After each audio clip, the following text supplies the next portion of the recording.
folks, welcome inside the Paris Palace, high above 3773 East Broadway. This is a live edition of the Jake Feinberg Show, comedy on Power Talk. Please go to our website, powertalk.live.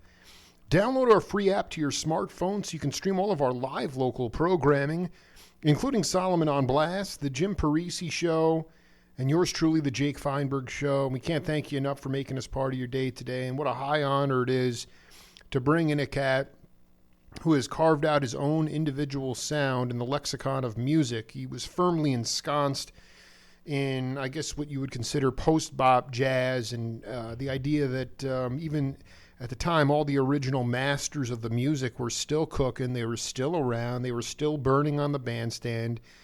And my guest was a trumpet whiz at a very early age, but he was able to see these shaman musicians on the bandstand, never playing the same song the same way once, losing the one and coming back in simultaneously as a group, breaking up time and form, and ultimately understanding that it is all music and that labels and genres have stifled the ability of vocabulary to grow in modern music. A lot to talk about today with a legend, Gary Barone. Welcome to the Jake Feinberg Show. Hello, Jake. Yeah. How you doing, man? I'm doing okay. It's a really nice, sunny, warm day here. The first one of the season. You know, it's like 70 something here. Yeah, I was gonna say, like, you know, I've interviewed Klaus Doldinger. I've interviewed guys like Francois Rabath. I've interviewed guys, you know, Alan Broadbent, Jan Hammer, Hugh Masekela. I mean, basically what I'm getting at is that world. I mean, what's so funny is that we have this International Jazz Day coming up here in the States, and it's just very ironic that that word, whatever it means to you, whatever it means to me, that music is appreciated much more everywhere except the place where it was created. And I just wanted you to riff on that. Well, I don't know about that. I do know there's a strong jazz scene here in Europe. In other words, that's one of the reasons I always wanted to come to Europe and check it out for a while. And I had the opportunity with a couple of tours with David Friesen to come to Europe. And then I had an opportunity, a guitar player named John Stoll. I was living in Portland at the time, and John Stoll came here to be an artist in residence at a local school here. And he told me, he came back to Portland, he says, hey, they're looking for somebody for next year. So I said, well, this is a chance. I can go there and earn a few Deutschmarks and have a way to live. And I came here only for 6 months. But after that, I liked it, I stayed, and they wanted me to stay. So I've been here 20-some years. But and first of all, David Friesen, I was just up doing a Facebook. I mean, I've done 2 radio interviews with David. I did a Facebook Live with him up in Portland. I know Stoll. It is, I mean, I've interviewed 4,000 cats. I mean, I never really thought I would get to you. And yeah, okay. It's really a beautiful thing. But, I mean, you were aware of the fact that Dexter and Johnny Griffin and Eric Dolphy and all those cats, they left the States because of the cultural bias, because of the bullshit. I mean, they hated it.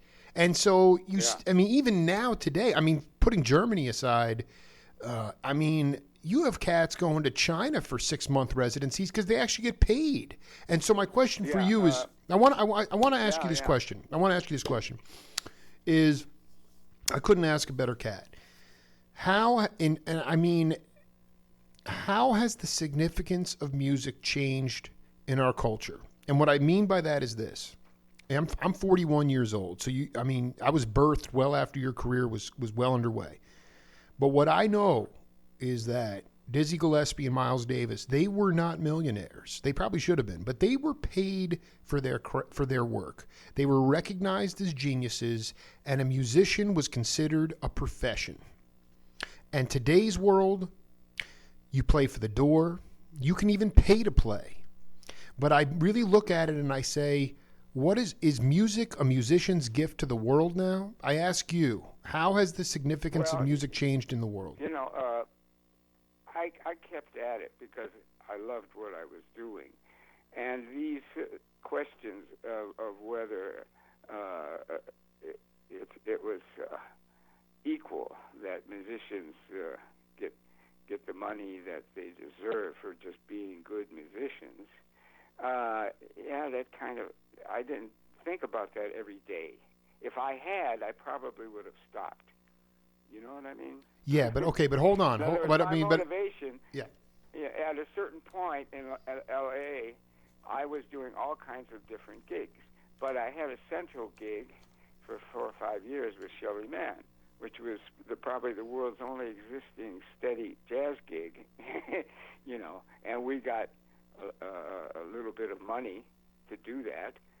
And then I started doing all these different kinds of things, whether it was a Latin gig or a hotel gig or a movie recording and this and that. And so I could put together an income. Not great, but, you know, it was okay. So but my motivation wasn't how much money I could make.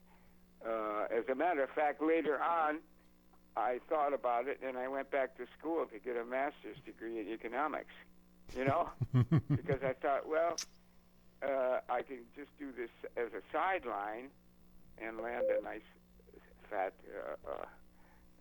job. And you know what? At the end of my study there, I got the degree in economics with honors, and I got an offer as an economist. And you know what? I turned it down because it wasn't, emotionally, it wasn't there, you know, and the music was there. And I dig. No, listen, you are 100, I mean, you got to sing for your supper, okay? But Gary Barone, like John Morell and John Gross to a lesser degree, but Gary, like Johnny Morell, Dennis Budemer, Emil Richards, all my brothers, all my peeps, you guys had radio registry. You guys were playing, you guys could, the cost of living was so low that you were able to literally go in, burn sessions all day, jingles, commercials, studio dates, and then you could go out and play for a little bit of dough at the Manhole and absorb Freddie Hubbard and Miles Davis. But the point is that you guys were your identities were created in the studios. You didn't, nobody's looking, listen, I get what you're saying. Nobody's in this to get... No, with me, it was a little different. The people you named, they did a lot more studio work than I did. So my identity wasn't made in the studios. You're right about that. That's true. My ability to read music and to improvise jazz was used. But I didn't, in the studios, for me, was not, my identity wasn't created there at all. But I guess my point is that if you had a phone, and if they needed somebody who could play, you could read music too. So, I mean, all I know is that Fred Tackett from Little Feat was in the first session he was playing third trumpet, and he's sitting next to these guys like Bob Brookmeyer. He's like, I don't even belong here. Point is, he got paid for it. You know, I mean, that's the idea is that those gigs, the idea is even, and again, we're going to vet this whole thing because you don't know this yet, but my favorite album. Well, anyway, I want people around the world. We're talking to Gary Barone here, legendary cat. I want to put this piece of music in for you. You have no idea how much this album has fundamentally changed my consciousness. It enlightened me. It's enlightened my daughters. I want to put this in, and we'll come back and break it down. Okay? Okay.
You recognize that song, Mr. Barone?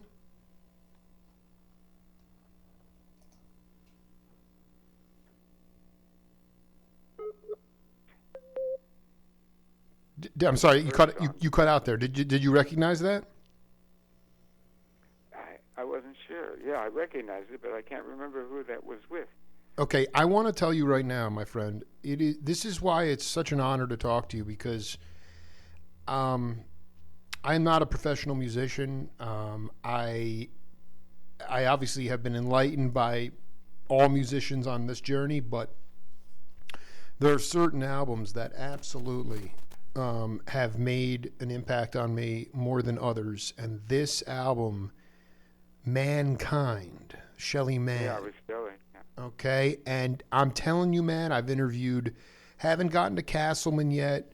I've done 2 interviews with the Mercurial John Morell. I've interviewed Wofford. Shelly obviously left us. John Gross I've interviewed. Madman Moffat's gone. I'm telling you, man, this is the most burning music I have ever heard in my life. And when I listen to it, and I've done enough vetting of it, I realize that a lot of times this band that Shelly brought into the studio, you guys were playing, 6 nights a week at the Manhole. So in theory, you'd be opening for Miles or Freddie Hubbard or people like Woody Shaw. And so you get to hang and see those cats, and then you get to play your own music, which eventually came out on Mankind. And I wanted you to go back. I wanted you to talk about Freddie Hubbard specifically. When was the first time you saw him play? Because there are traces of him all over your playing. Of course, and that would be a compliment, because he was... Dude, he was arguably the greatest trumpet player. When he was on, he was the best. Of course, I heard him a lot, and then I got a chance to meet him in L.A. He actually came to my house we had jam sessions every day at my place in North Hollywood at a certain point. And he came over and jammed with us. That is so classic. That is classic. Yeah. and so I got firsthand to hear him, and I remember where somebody wrote a song with all kinds of changes, and I was having trouble with it, but he came and he took a chorus, and it was like, wow. So of course he was one of the ones that influenced me later on, especially after I had played jazz for a while, in other words, and could really figure out what the hell he was doing, Well, I guess that's because I don't know, I got to send you my interview with your brother, but your brother was like, he picked up the trumpet. He's like, I couldn't get with it. And he's like, Gary picked up the trumpet and was a total whiz at it. You guys were growing up in the bastion of the Midwest.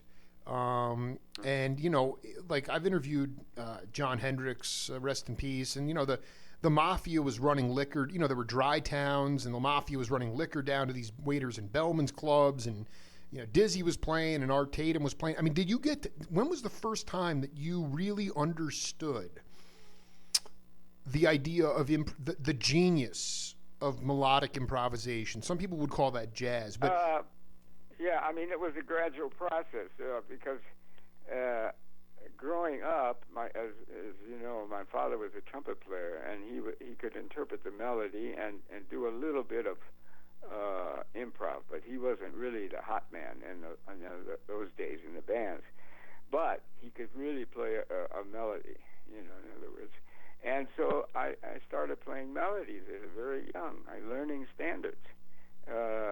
And it's funny because later on he sent me on one of his gigs. It was a hotel gig or something, and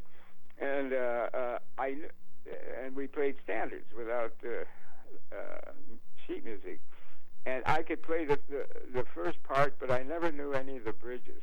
So there was a tenor saxophone player that bailed me out. He played the bridges, But in other words, I was like a little kid, maybe, I don't know, 15, 16, and playing with these old guys at a country club, and I could play the melody. And the whole thing was, after a while, you get bored with the melody and you start changing it. and jazz it up. That's the old way to learn improvisation. And right now I teach improvisation. I have for a number of years, and they get all this theory shit and everything, but most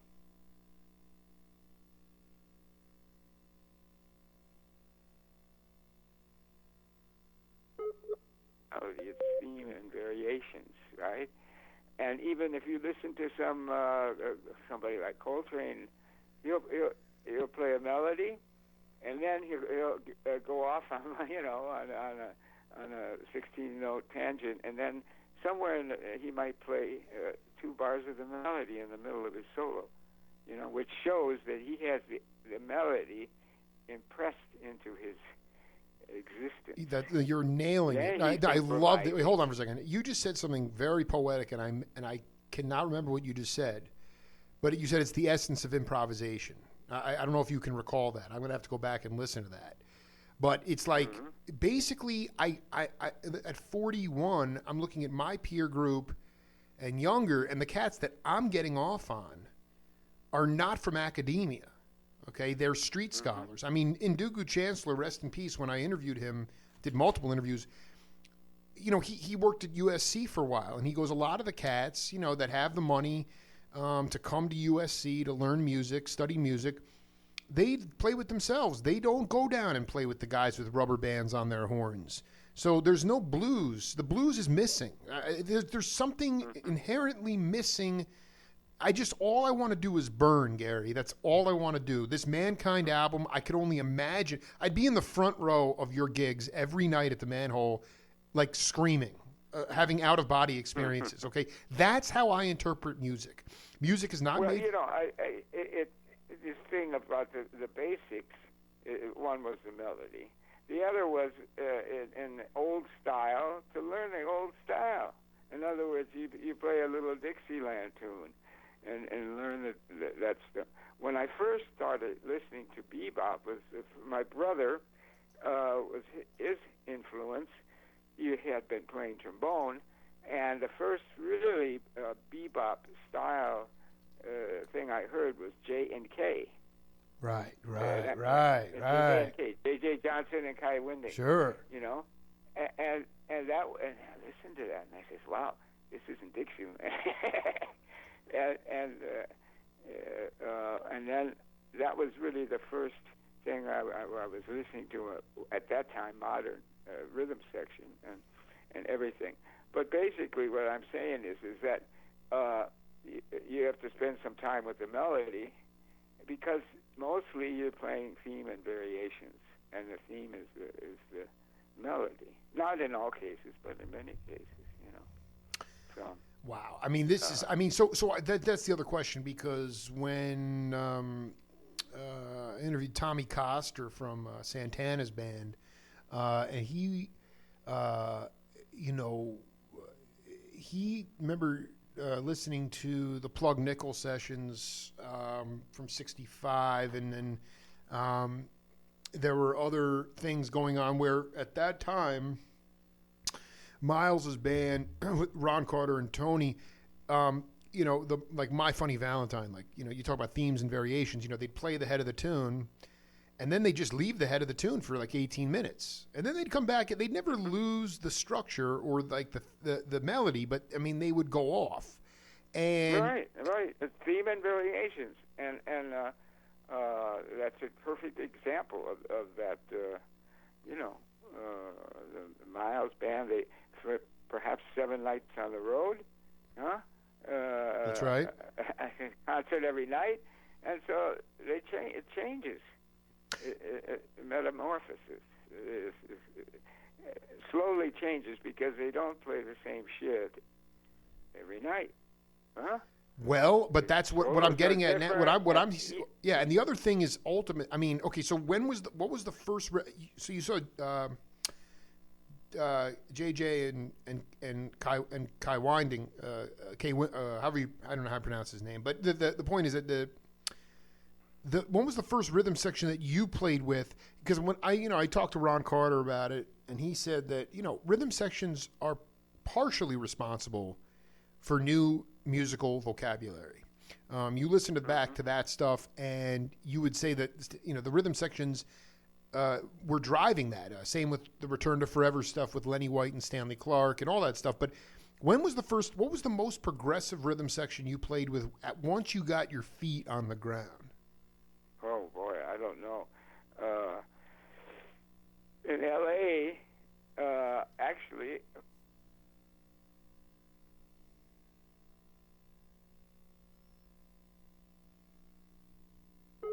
that was with Victor Feldman on piano. Oh my God! I didn't know who he was. No, nobody did. But it was this guy named Joe Torres, and we played for dancing. Either Claire Fisher was also the piano player when the other guy wasn't there. And so this was a Latin rhythm section with Max Bennett on bass. And so that was an entirely kind of a different kind of thing. And I can only say that when I first really got into the rhythm sections and everything was with Shelley. And I just want to go back because you cut it. I'm sorry. This is so important, Gary. You said Torres, Max Bennett, who I just, who by the way who did all the Dukes of Hazzard sessions on bass. Morel told me that. But Max Bennett, Torres, Claire Fisher, you, and who else? I missed the other people. Bill Hood was the tenor sax player. And you were playing like Afro-Cuban jazz, or what were you guys doing? Yeah, it was kind of like what they call salsa today. Dig. So okay, with three percussionists and a singer, and we played for dancing. But there's an album out called Joe Torres. That was the first recording I did in L.A. Wow. And so that was actually Latin. That wasn't a jazz thing, and Latin jazz. And then later on, I played with different bass players and drummers, and then I played in Shelley's group. But the best rhythm section that I ever played in, this was even before Shelley, was a drummer called Steve Bohannon. I know him. Dude, rest in peace, man. Badass. He was if I'm not mistaken, he kicked pedals. Yes, he was an organ player. But not most organ players don't kick pedals. He did. Yeah, he was a monster. Yeah. And the bass player was Albert Stinson. Dude, I have talked to Stinson. I've talked to Swallow about him. I've talked to Keltner about him. John Handy, Bobby Hutcherson. I mean, the man continues to come. He was a stone genius. Let's talk about that rhythm section and what was inspiring. Because that is I mean, with Barone, I mean, that is the most cooking group I've ever heard in my life. We played mostly at my house. We never made a recording. I don't even think we made any tape recordings at that time. But I had a place where we played jam sessions every day in the living room, and people would come by, and a lot of times Albert would be there. Steve Bohannon would be there. Another drummer who ended up doing a lot of funk stuff was Ed Green. No, I've interviewed all the. Yeah, this is on. Wait, Ed Green would show up and be playing jazz. Oh yeah, Ed Green could play like Elvin. In other words, that is a ballsy statement. A lot of people would. Oh, he was a monster jazz player. Oh my God! Because you listen to him on like. You listen to him on like all these like crossover records, and he has such a great time feel. But I've never actually heard him on a record playing, well, at least not going to the farthest place without breaking any laws. To me, it's like a lot of cats would say Elvin Jones was their hero. They couldn't steal a lick from him, but he taught them how far you could go without breaking the rules. Well, Ed, I don't say he was a copy of him, but I know he was influenced by him, and he was like a really great jazz drummer. And then he started getting studio calls and limited his scope because he was getting so many. At one point, he was like the drummer in L.A. So what year is this? What year is Stinson? Oh God. I don't want to date you to 65. I mean, when was this? This is more like 68, 69. Wow, because I just want to be clear about something. This is just because you really are one of the most like. Do you know a cat named Randy Resnick, by the way? The name is familiar, but I don't. Yeah, no, he's a guitar player. Played with Sugarcane Harris and Paul Lagos and those cats. But because outside, which I'll never find, I think there were probably 30 copies of that album made. Junie Booth, who I've interviewed, Gross, you, Wofford. That was like 69, 70. So this is like, you're telling me Ed Green. Even a little before that, I'm talking about right. playing jazz with Ed Green. We also had at that time a big band at the college, and we went to Florida and got in second prize or something. And the rhythm section was John Morell, Ed Green, and so forth. And it was kind of a big band. So he was playing straight out jazz stuff, you know. So wait, I just want to be clear. The rhythm section was Ed Green and Stinson, or was there another drummer when you used to have jam sessions at your house? Who? Steve Bohannon. Bohannon, thank you. Bohannon on beat. Yeah, Bohannon and Ed Green would both come over and play different times. Oh, you know. My God. They were the two drummers that I really liked, and Stinson, when he could come, he came. Other bass players, you know. So, and Bohannon played piano when Ed Green would play drums. You know what I mean? Bohannon could play anything. He was a genius. You know, he could play bass. Give him the bass. Oh, he plays the bass. Kind of like this guy, Jiggs Wiggum, who I went to high school with, a trombone player, you know. Wow. And, well, no, this is really important stuff. I mean, you know, because I've done 4 interviews with the mercurial Jim Keltner. Did you get a chance to play with, not in the studio? Keltner was a stone jazzer with Stinson on the bandstand. He wanted to be Philly Joe. Stinson would be Paul Chambers. And there are albums with Bobby West, Claire Fisher, Gary Foster, and Jim Keltner on Revelation Records playing jazz. Yeah. Did you play jazz with Keltner? I played some jazz, but I also played some crossover stuff with him because there was a bass player called Wolfgang Meltz. Oh, I love him so much. And Wolfgang Meltz was he played the electric bass, and he had a lot of studio time. We would go in and just do some recordings, and Keltner played a lot, and it was kind of crossover stuff. It wasn't. We did some 4/4 jazz, but mostly it was kind of jazz crossover, and we recorded many times. And I still have the recordings here. We're going to need to get. We're going to need. I need to hear this immediately. Hold on. When you say crossover, there's no way Wolfgang was doing rock crossover. Was it more like abstract classical fusion jazz? I mean, what is crossover? No. It was kind of like straight beat stuff that would be a little funky beats, and with. Yeah, in other words, and so they were jam sessions, but some of them were really good. And actually, I put together some of the recordings. I'm going in the studio and trying to get them as best as I can and to put out a little CD with that stuff. I'm going to call it the L.A. Connection. This, I mean, dude, Gary, this is absolutely essential. I can't believe, and...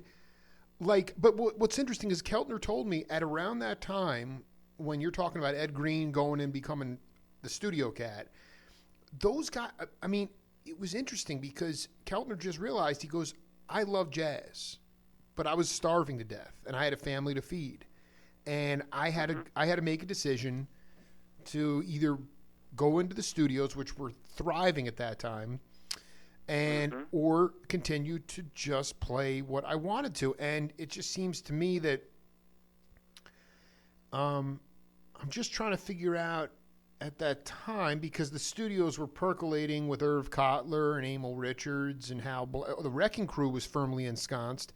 But was there something discernible by the late 60s? Maybe, I mean, I just know in New York, all the clubs basically closed up at that time. I mean, what happened at that point that made, I hate the word jazz, but that took that music and made it really impossible to survive? Not that you ever could be lucrative, but every one of those cats. Well, I don't know. At a certain point, I call it the neo bebop, thing, and a few groups were doing it that were successful, like Mile.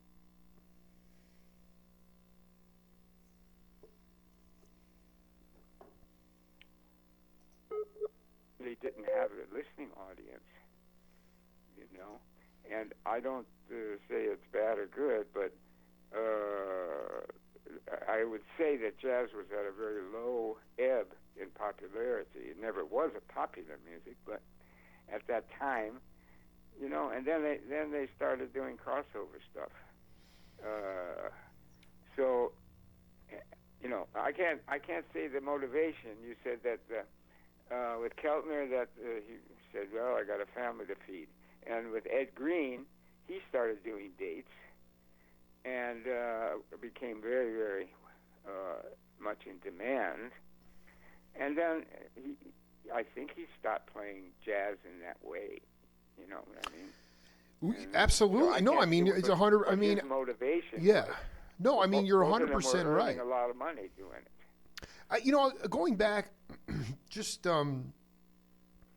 because I've talked to so many of the greats, Mike Mainieri and those cats, and a lot of times they'd be on the bandstand with Buddy Rich or the upright bass player. And what was so brilliant about the construction of the improvisation, the melodicism of the music was, the bass would not even necessarily have an amp to it.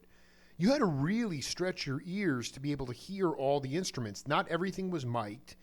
Quite frankly, the miking techniques were so badass. I mean, yeah. I remember hearing Coltrane. When was that? 60s. And Elvin Jones is bashing, and there was no amp on the bass. You know what I mean? Right. I don't even know. I don't know if there was an amp on a microphone on the thing, but I could hear everything. I could hear the bass. I could mostly feel it. Because Garrison played very hard, but he had no amp, microphone for the bass or anything. It's a different kind of concept to play live like that without too much amplification. Well, that's this is what when I interviewed Harold Jones, who's still playing his butt off with Tony Bennett and actually was playing with Sun Ra, back in the days of sock hops and before the orchestra, and he just said that I just want you to talk about you can personalize it or just talk about it as it relates to what you witnessed with Garrison. He said playing in different bands in different kinds of rooms, you learn how to play with volume according to what you were hearing. I always had to do mine physically and acoustically. Okay, so he didn't have, the PA systems were way under sonically. The sonic nature of PA systems were not there. Right. I think in that case, what was important was that Elvin Jones could hear him. You know what I mean? that was or Coltrane could hear what's going on. The thing is that if you want to get like a little scholastic about it, jazz did not come up in the studios or on the concert stage. It came into bars. And it came from bars. Absolutely. And that's actually, I learned to play those kind of situations. An example would be with David Friesen. I did duo stuff, right? Flugelhorn and bass. My God, what was this at the Longolin in Seattle? Huh? because Friesen, the Longolin up in Seattle was just burnt. Friesen had a dollhouse up there. I can't. When did you do this with him? This is unbelievable. Oh no, I played a lot with Friesen. I did two tours and 4 CDs with him. But we played in Portland. We were both living in Portland. We played duo gigs. But where did we do? We didn't do the gigs on the stage. You know, we did them at bars. And one time we did a thing with a pizza place there with 200 people in there, and they're yelling orders like, hold the pepperoni, no anchovies. And I mean, it was loud. And we have a little tiny sound system, and we played our shit, which was kind of abstract neo-bebop stuff, you know? And the people, there would be a few people in the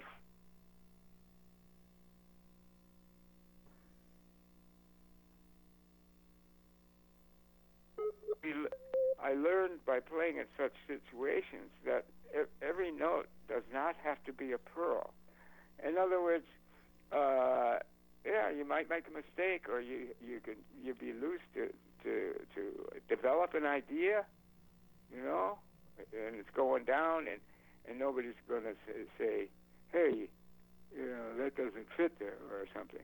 It's kind of a party atmosphere that you're part of the ambiance, and you're playing your shit. And that's really where a lot of jazz players developed. No, you're 100. Listen, I mean, you know, Miles one time went up to Bird and was like, this guy, some other cat was playing a tune, and he was like, he's playing it in the wrong key. And then Bird was like, well, if you played in the same key as him, then it's not the wrong key. You know, it's like, I mean, it's sort of like, there are no wrong notes. And when I listen to this is really important. I mean, when Shelley put that band together, Gross, Barone, Wofford, I know Madman would show up once in a while with 400 percussive instruments. Morell might sit in after a day in the studios. But there was something discernible there. You go back to those days of, I mean, that's what Morell told me. He, you know, Richie Kamuka and all these guys would come up to Shelley and say, yeah, man, why are you playing all this weird shit? Why don't you play the old shit, the real shit? And Shelley loved playing with you guys. You guys were young. You were bringing new vocabulary to the table. Not to mention the fact all these amazing groups at this neo-bebop time were coming in, you know, Herbie's bands and what I hear the most from this band is a beautiful conversation. Nobody's talking over each other. You're going to blow. Gross will blow behind you. Wofford will come in. Then he'll drop out. I'm all of these players had a background in traditional bebop. Should I say traditional bebop? Yeah, whatever that means, yeah. We came from playing in the old forms and this and that. But what it was a stretching out of these things from players that were able to do the old stuff, right? You know what I mean? I want you to give. Can you give an example? I love this. I can hear it, but I'm not a musician. So when you say stretching out from the old stuff, like, what is that? I mean, you're playing a song and there's a melody, and then you take a solo, and then you take fours with the drums, and then and this and that. And this, we were all able to do that. We came up learning that stuff. And then we had the opportunity to get together and do something a little different. Sometimes we used these forms, but other times we used forms that were more stretched out, different ideas. Yeah? And that developed over time as we played in the club.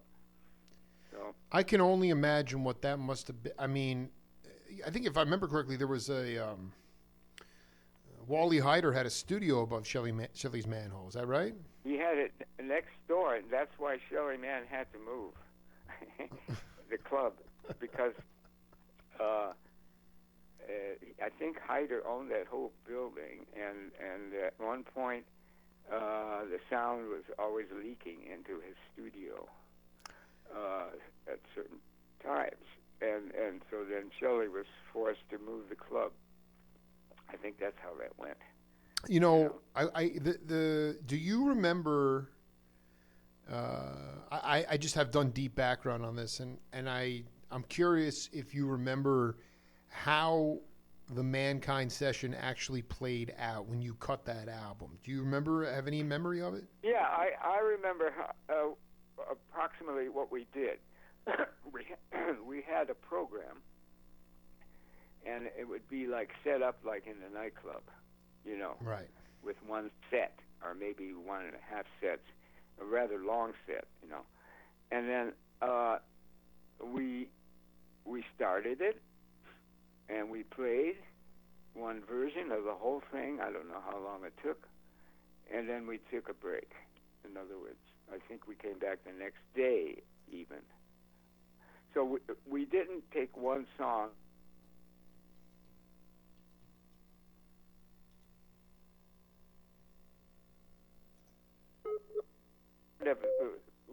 Let's say we have 8 songs. We played those 8 songs through, some of which were connected.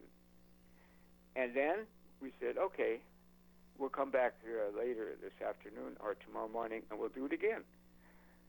Which is, by the way, a very good way to record. I did a CD here with David Friesen. We played through instead of playing, for example, this is song number 1. We play it 6 times, and then we'll pick the best take, right? Right. What we did is pick the best set. We did 3 or 4 times the set. I love it because I just want to. You may not. I mean, this is bizarre, but I mean, it's the greatest track listing I've ever heard in my life. Birth 30 seconds, Scavenger 9:36, Seance 7:55, Witches 4:15, Fertility 30 seconds, Maturity 27 seconds, Tomorrow 7:50, Pink Pearl 2:45, Mask 7:27, Infinity 42 seconds. That is. Yeah. In other words, we ran through the whole thing, and then we stopped and either took a long break or said we'll do another time later today. I think we came back. We were 2 days in the studio, and then we kind of checked it out, and it was obvious to us what the best set was. You know what I mean? It was just obvious. It's like everything was clicking. So we didn't do individual songs and say, "Oh, what's the best track?" I want to read you this from my interview with John Gross and see if this links up, because I just find it to be the most insane album I've ever heard in my life, and everybody's having a ball. But this is what John said. He goes, "We cut Mankind at the record plant in L.A. We were booked for 3 days. So Shelley said, listen, guys, the first day we're going to just spend going over everything. Then we'll go back the next 2 days and record everything. These were tunes we performed every night, 3 or 4 times a week at the Manhole. There was no question about what was going to happen as far as structure. So we did that. And by golly, and I just erased where I was looking. He said, but this is what he did. He said that, okay, so Gross was like, let me pick it up here. He goes, so we did that. And after the first day, he said, we're done. And he goes, Gross said, I'm partially responsible for that because the first record we made outside, I wanted to do extra cuts because it wasn't good enough. That record helped me learn the first or second take is the best, and you shouldn't do any more. You should only do a second take if there are obvious mistakes. You're playing it for the first time that day. If you played what you thought was the best on the first take, you can't play that again. You've got to go somewhere else, and sometimes you'll lose sight of the song. You lose sight of what sounds best on the song. I was having a bear, and so did other people. It turned out well, so Shelley's thinking was good. To me, regardless of what really went down, it's the Zen mastery of the whole thing where Shelley knew that there was someone like Gross who, as brilliant a player as he was very uptight, and many musicians are about their playing. And he wanted you guys to be completely relaxed. So he just said, "Hey, we're going to blow through the set. We're rehearsing. We're just rehearsing. We're just going to." Okay, yeah. that goes with what I'm saying. Yeah. In other words, I can't speak for Miles Davis, but I know a lot of his recordings were done without rehearsal, and you know what I mean, like the Kind of Blue thing album. In other words, as far as I know, they didn't get the players together and rehearse those songs. Never. Never. I don't think Miles ever had such a rehearsal before a recording. And in this case, we had played the material, so we didn't have to really rehearse it. We just had to get into it. And we did, apparently. It came out good. And we were all agreed that it was a good thing. In other words, it wasn't like, oh, shit, man, if I'd only played that better. Well, I think Morel was, I think Gross was freaking out. And then when he listened back to it, he just said, he goes, Shelley made the right, he obviously knew he made the right call. Which, to me, that's why the music sounds so fresh. And I really have an issue with cats from my generation and younger, because you know what, Gary, they're going in today already knowing the material. Let's just say they do work it out on the bandstand, and they're still going into the studio to rehearse it, and you suck all the life out of it. And I wanted you to just talk about this idea of, I just want to talk to younger cats out there about the emboldening feeling of knowing the material and going in without rehearsal and cutting it, because people are so petrified. We have the technology now to make things perfect. We have the technology now to make pop artists sound, they're not even legitimate artists, but because they look a certain way or they have a certain amount of Twitter followers, they're become popular. Well, there's different ways to put something together. For a jazz thing, I would say the best way is this idea of doing all the songs through. I've done this more times with the jazz. Okay, you got 6 songs. Okay, we'll play the 6 songs, and then we'll wait. We won't even listen, and we'll come back and play the 6 songs again, and then we'll go home, and then we'll come tomorrow. We'll play the 6 songs again, but not we're going to play one song until we get the best take. You drive yourself fucking crazy. You know what I mean? Listen to track 5. Oh, okay. I didn't like my solo on track 5. Oh, well, we'll overdub it. Okay. And so forth. In other words, I've done CDs where, yes, we've done a little bit of overdubbing because maybe there was just a bad note in a solo that went, okay, we'll take that out. But basically, what you want is the performance, a jazz performance that shows that the music is alive. It's not. Yeah, you know what it's called? It's called In the Moment. Be here now. Spontaneous creation, right? I mean, that's. Did you? Was that an ethos that you got hip to through Shelley, or were you already? I mean, first of all, that all music, for what it's worth, the reviewer, who is a good friend of mine, Scott Yanow, said, for Mankind, despite a few good solos, this is one of the weaker Shelley Mann albums. I'm sorry, I know there was all this incredible stuff going on Contemporary at one time, but this is my favorite Shelley Mann album. A lot of it has to do with Barone and Gross, Wofford, Morel. The idea of the conversation, I know you might think that with you and with the jam sessions you were having at your house, but how important was it for you guys to be able to literally be on the bandstand or up front watching Miles's band would come in for a weekend and you would either open for them and they would close? I'll tell you, with Miles' band, we didn't do opposite sets because at Shelley's they had 2 separate shows for Miles. And so we didn't do opposite sets, but many of the other bands we did. Anyway, what you're saying is, what was it like? Well, I guess what I'm saying is like how much, like whether Freddie came in, Freddie Hubbard, Woody Shaw, or Eddie Henderson with Herbie. I mean, I guess what I'm trying to say is how much of that fluid conversation, because like you said, jazz was becoming less popular in that late 60s period. It was losing popular interest. So the bands that did pull it off well were bands like Miles, even though Miles had his own sets at Shelley's. How important was it for you guys to be able to essentially, did you learn about the conversation through seeing other guys, other bands at Shelley's? Yeah, of course. Of course. That was my jazz college. Yeah, exactly. That was your college. And then we hung out in the back alley with them sometimes. Yep. And of course, we heard these bands that were coming mostly out of New York that were playing 7 nights a week and were hotter than hell. And then we've had to play opposite sets. It was kind of like some pressure there. But wait a minute, my son is. Yeah, it's fine. He's probably enjoying this. He's going to love this one day. Yeah. No, I mean, you know what it is like. Did you,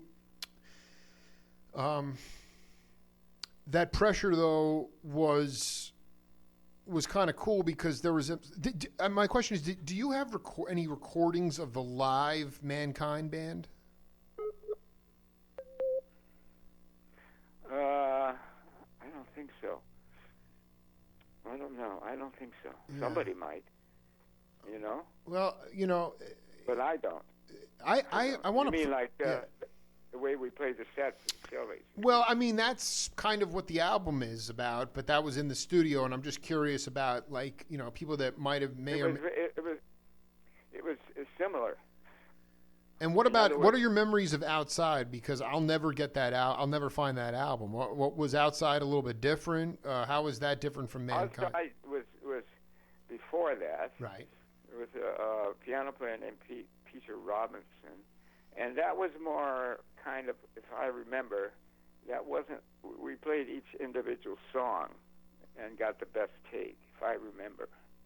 Yeah, that was with Junie Booth, I think. That's with Junie Booth and yourself, and that was done on contemporary with Canton. That was a little more traditional setup, but still it wasn't really traditional bebop. But it was more of a traditional setup more than Mankind. Mankind was a thing that developed after that. Yeah. That's just so beautiful. No, we also did a recording called Live in London. Well, no, we were going to get to that. This is just part one, Gary. I mean, we have just barely scratched the surface here. I wanted to throw in another piece of music here, and then we'll come back and reflect on it, okay? Okay.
I mean, a lot of people. I was commissioned at one time to do a documentary on Stan Getz, and I interviewed everybody from David Amram to Huey Lewis to Jack DeJohnette and many, many more people about Stan. And the thing about bebop at that time, in the 50s specifically, was that if you weren't on junk, then you weren't trusted. You weren't in the club. Some people would say this is absolutely the truth. Some people would say, no, it's not true at all. I was sober. I never did a drug in my life, and I never felt that vibe. But your brother said that you and John Gross were both pretty far out at that time. And Shelley never got on you guys. In fact, he'd bust your balls a little bit, but he never... it was all about the music with Shelley. And I just wanted you to talk a little bit about, ultimately facing adversity in your life, how you overcame it, how it made you a stronger person, and if in fact that's why you're here today. Well, for one thing, there wasn't really, you said at the beginning that if you weren't on junk, you couldn't be trusted. I mean, it didn't really have to do with a bunch of people that were on junk and like a club, you know what I mean? It was individuals that got into that, and yes, I got into that later myself, and I was fortunate enough to reach a bottom enough to ask for help, and then I went through the route that many people have gone through with Alcoholics Anonymous and Narcotics Anonymous. And since then, 35 years, I've been free of that stuff, But it took recognition that I was defeated to start a recovery, How did you recognize? I don't want to go that much into it, but basically, I had to take it to a point where I was at a bottom, and I couldn't. This was after that, by the way. This was like, we're talking about, at that time, that recording was about 1980. Mm-hmm. About 78, so yeah, that's right. That's right. About 5 years later is when I was forced to get clean or die. And it was a black and white situation. And John Gross went through the same thing. He got clean a little bit before me, and is to this day clean. And so many people have had to do this. Many musicians, you know what I mean, have had to do No, this. I mean, I've interviewed, I have radio interviews with Steve Gadd talking about him losing almost everything in his life to drugs. But Pat Martino, who had was in electric shock therapy in the 70s because he was getting these headaches, and at the time in modern psychology they assumed he was depressed, and then his brain was just on fire, and he went to about 5 years later, around 1980, he went to the doctor, and they said, if we don't operate right now, you have a tumor the size of a pear in your head, and your brain's going to explode. And so when he came out of the coma, when he came out of the surgery, he didn't recognize his parents. He had no idea how to play the guitar. He'd go home and see all these amazing guitars on the wall and all these accolades and downbeat awards, and it meant nothing to him.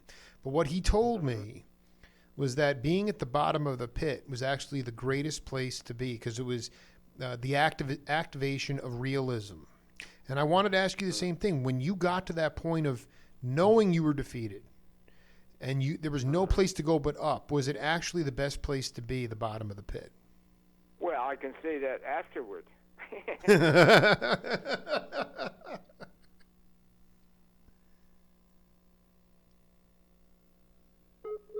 Of course, that was the most important thing, and I've been able to live 35 years more, and hopefully more than that, instead of dying.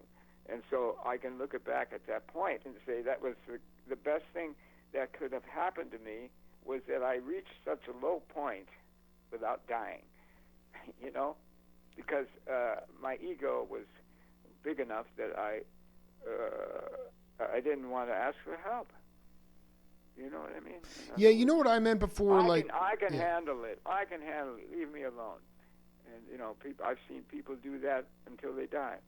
You know, and I was lucky enough not to die. So. Yeah, I mean, I think more to the point. Forget about whether. I mean, I'm going back to the time when you were still just a kid. But I mean, in the '50s, I didn't. I guess more like. Did you buy into this idea that it was part of the jazz lifestyle? I'm not talking about hard drugs per se, but just not really. I didn't really think of that. Of course, at that time, before I started with the heavy drugs, I had played with some musicians in the '50s. They had gone through, you know, like Lexington Hospital and Synanon and everything. And some of them were still clean, but I didn't really think that this drug taking was part of the jazz scene. I wasn't conscious of that fact, you know. It's just at a certain point in L.A., I would say early '70s or something, suddenly there was just a whole shit house full of drugs available, and people were doing them, and yeah, in other words. No, I mean, you're not the only one, dude. Danny Korchmar, Keltner. Well, I mean, you could make a giant list, of course. No, I mean, but it was also like it was relatively. Cocaine, for instance, was. I mean, Black Cats were doing it in the '60s, but cocaine was relatively new at that point. I mean, it just kind of hit the market. Is that when they'd all kind of came in and. You know, I mean, my question is when did you move to L.A. and who gave you your first break there? Okay, I came to L.A. I see, like 65, I think, and like I said, I started playing with this the Joe Torres band, you know, Latin jazz. Absolutely, wonderful players. But the next recording I did was with Bud Shank, and the story behind that is I was called. They were in the middle of recording it, and Chet Baker was the trumpet player, and he didn't show for the second half. You know? Sure. I don't know what he was doing. Well, we only can imagine what he was doing. Yeah. Well, and so. They called me, and I finished. So we're both on that recording. I did about half of the songs, and he had done the other half. And I met him only a few times and talked to him, you know. But I've always wanted to. After that, I wanted to thank him for giving me a big chance in L.A. You know, geez, thanks, Chet.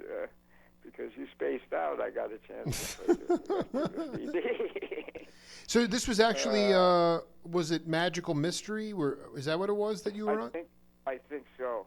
My God, all my peeps are in this, dude. Victor, Bobby West, John Guerin, Herb Ellis, Dennis Budimer, Gary Barone, Chet Baker. Yeah, that's Magical Mystery. On World Pacific. So you got into World Pacific, and then at that point, you played your butt off. And then what happened from there? Bud gave. How did you get? Well, I played in a bunch of bands. You know, I did another with Bud Shank, another CD, "Windmills of Your Mind," with Michel Legrand. Oh my God! I mean, there were how many pressings of that? Millions of pressings of that one out there. I don't know. Oh. And then I joined the Stan Canton band, and I played my first years in L.A. with the Stan Canton band. And John Gross was on that too. And actually, it was a good deal because at that time, Stan Canton was fighting, I think, June Christie for the kids, the children. Right.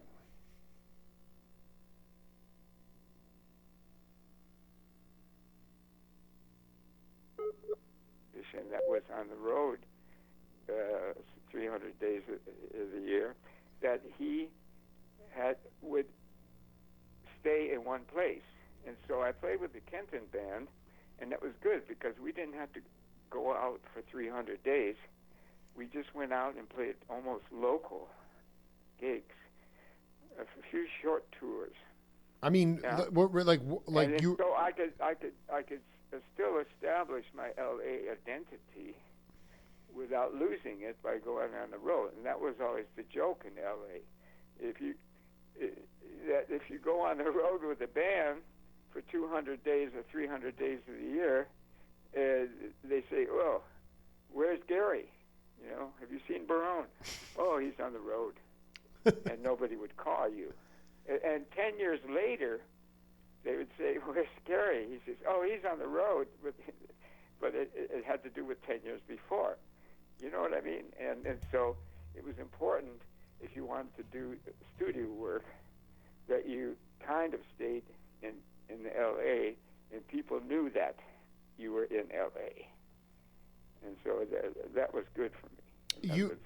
Oh, I mean, because I got to be honest. I mean, just for the record, for what it's worth, All Music Guide, whether you like it or not, I mean, your credits are woefully under. I don't know what the right word is. They're not being held accountable at all for the amount of work that you've done. It starts the Neophonic Orchestra, Stan Kenton, Taurus, and then it jumps immediately to Shelly Manne, 69, and a couple of rock dates, Jesse Ed Davis and stuff. But I mean, you were marinating in these film and television soundtracks for Grusin and Lalo. I mean, can you break down like some of the soundtracks that you played on? Oh God, the films, you mean? Well, I mean, you were clearly cranking. I mean, I just know that those I'm not saying that you were. What's the right word? You know, you weren't like part of the wrecking crew, but you certainly were going around town and doing film scores and studio dates. In other words, at that time, many of the film writers, composers, came from the jazz thing, right? Right. Michel Legrand, Mancini, Williams, Neil Hefti, yeah. Different. They all come from one way or another from the jazz background, either big band or a small group, you know. And so they started, at that time, they started writing for movies, and it was jazz, okay, but then they all learned how to do other styles, and they enlarged their writing vocabulary. So it wasn't all just jazz. And so, as I said before, I could read. I have a classical background well enough, and to play some of these cues, that were not jazz thing, you know. And at the same time, if they needed somebody to improvise a solo, I could do that. So I got called. Not as much as many of the other guys, you know, but quite a bit. You know. Yeah, I mean, outside of Chuck Findlay, you were like one of the first call trumpet players, I have to believe. Yeah, well, I mean, it's funny. Chuck Findlay, his brother Bob Findlay is older than I, but younger than my brother. Chuck Findlay is younger than I, and we all came from Cleveland. No. Cleveland, Ohio. Oh, and, my God. And Chuck Findlay, when I left, I was like, I can't say, maybe 20 or something. He was 18 and ripping it up then. He was 16, you know. He's a fantastic player. But we all came from, as well as Jiggs Wiggum, the trombone player, we were all musical buddies there. I'm just trying to figure out how, because this is fascinating. Because the other cats that I know from Cleveland were Nick DeCaro and Tommy LaPuma. Did you know them there? Yeah, I played with those guys. I played on a boat with them. You mean back in the Midwest? That went from Detroit to Cleveland in the summer gig. Oh, this is Nick DeCaro, yeah. Was he rocking out the accordion? Someone was playing the accordion or something? I don't know. DeCaro was a badass.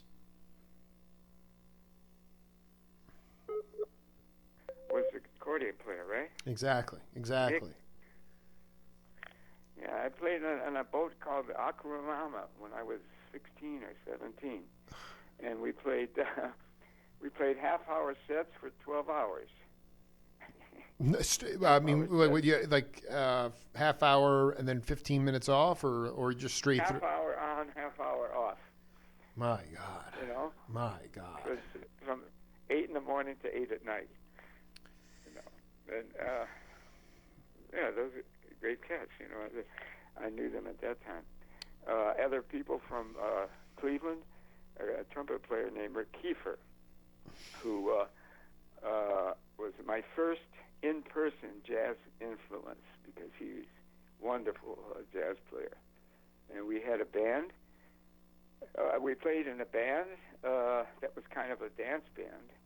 And then later, Rick Kiefer went on the road with Maynard Ferguson.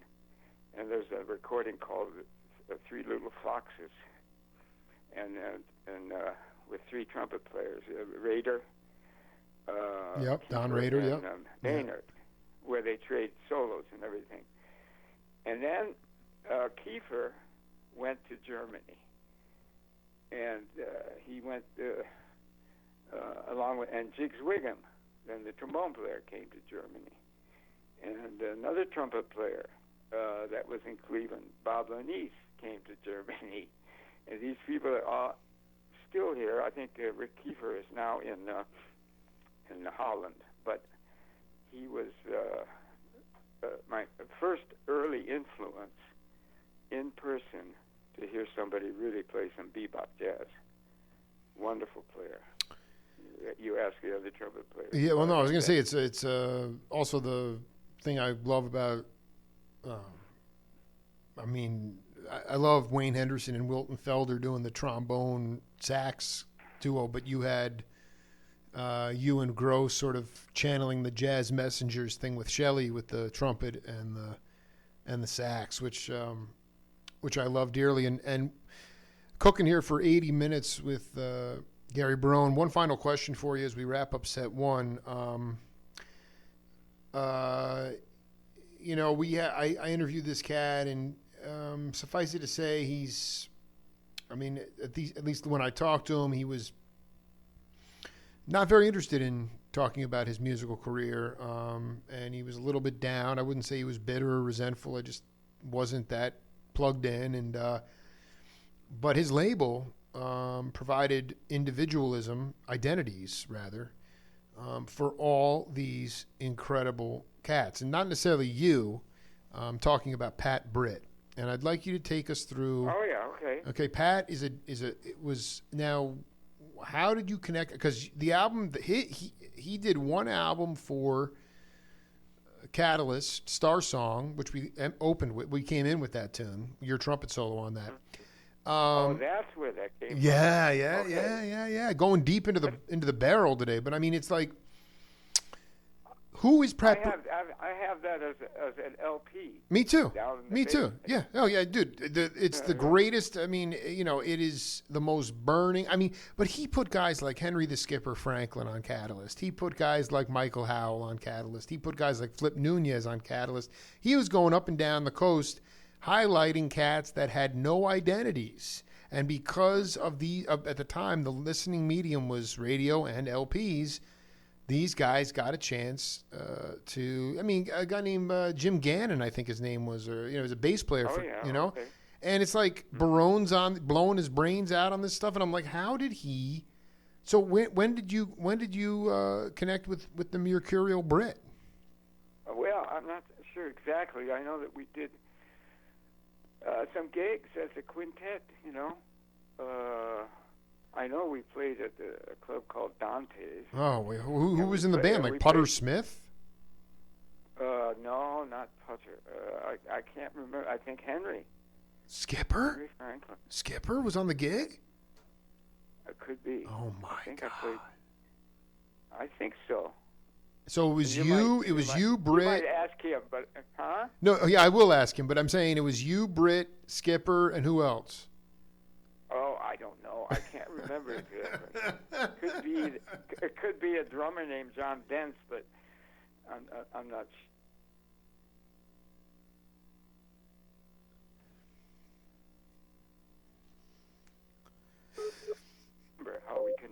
Up, Yeah, dense. That's very, or maybe Jim Plank or something like that. You know, I mean, Could be. you were playing Dante's, and I mean, because Britt, I mean, how did Barone didn't get his an album as a leader on Catalyst, but I mean, Yeah. what? Well, because I was doing things with him, you know. Right.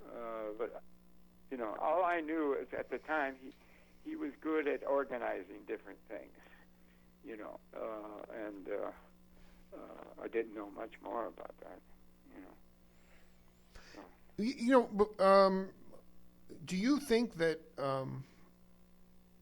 that how helpful would it be for the growth of vocabulary in all musics to get rid of labeling of music? Do you think how is labeling of music? I mean, there was no word for funk when you were coming up. In the late '60s, it was let's play a funky blues.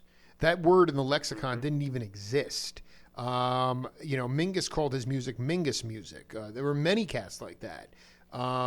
Duke Ellington, it's all music.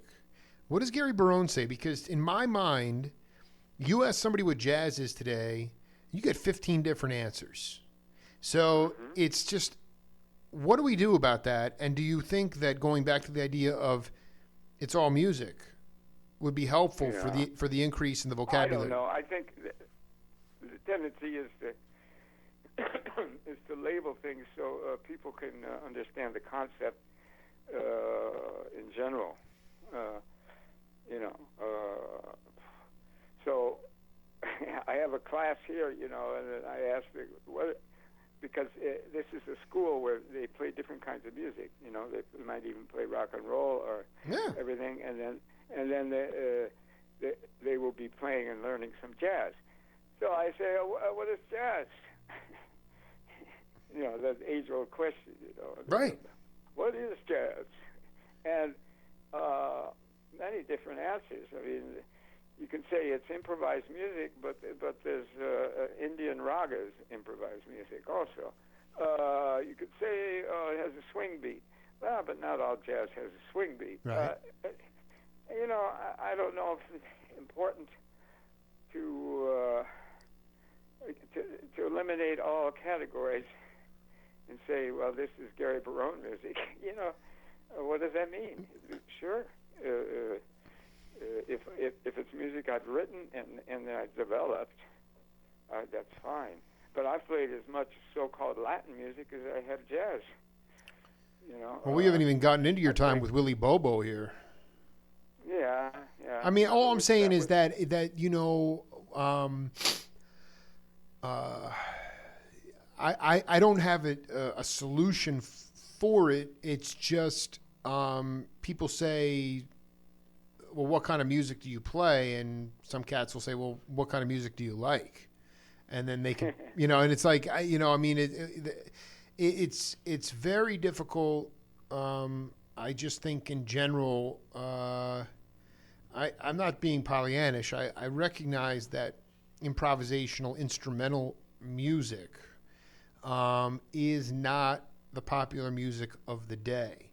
But I also worry for my daughter's generations and future generations who are growing up with human beings learning machine parts, that they're not going to really be able to detect authenticity in music. Well, I mean, another characteristic of jazz, you could say that it's not always the same. In other words, right.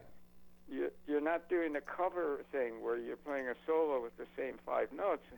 It has some. It changes, and if you're playing a solo, there's not a good solo. There's not. Okay, you're playing a blues solo, right? Somebody plays, saxophone player plays a solo. I play a solo. It's entirely different. Well, his answer is correct, and my answer is correct.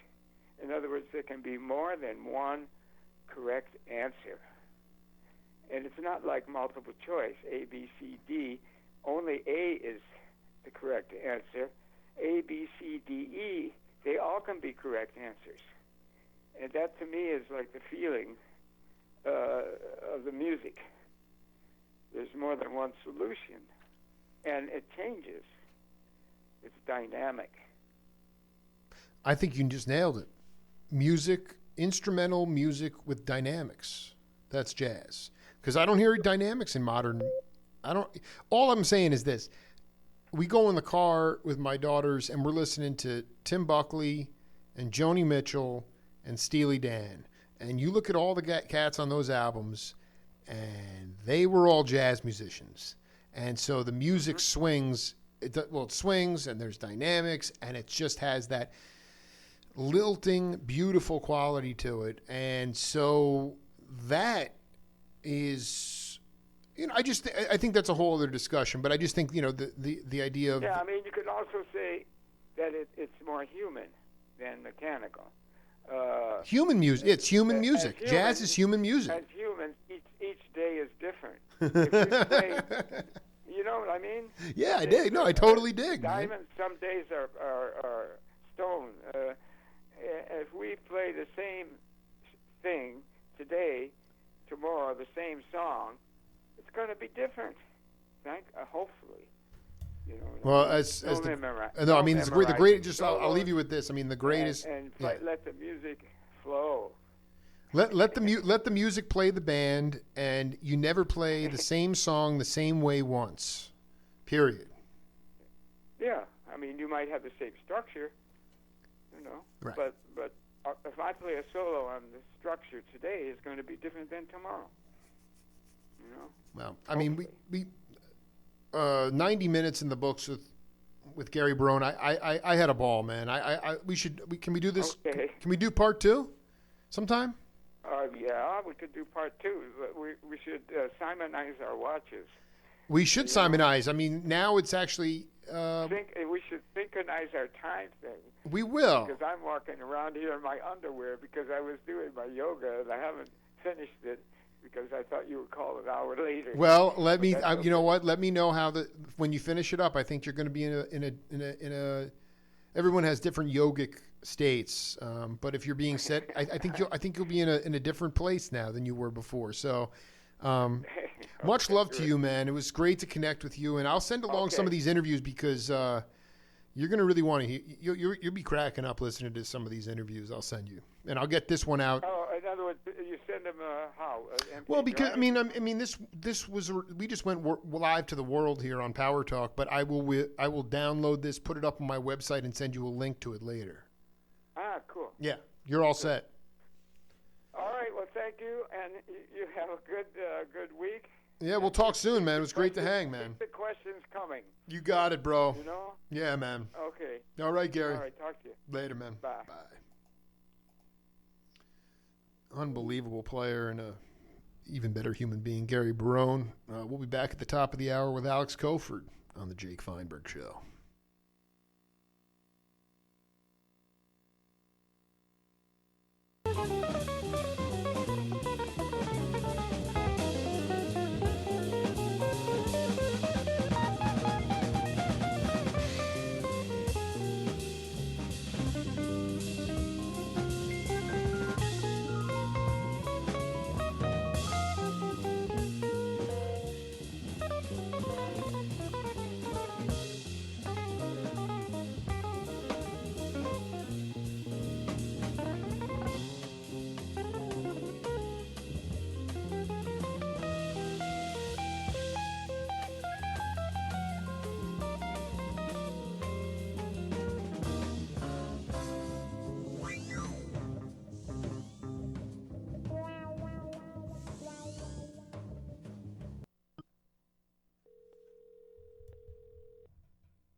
Hello?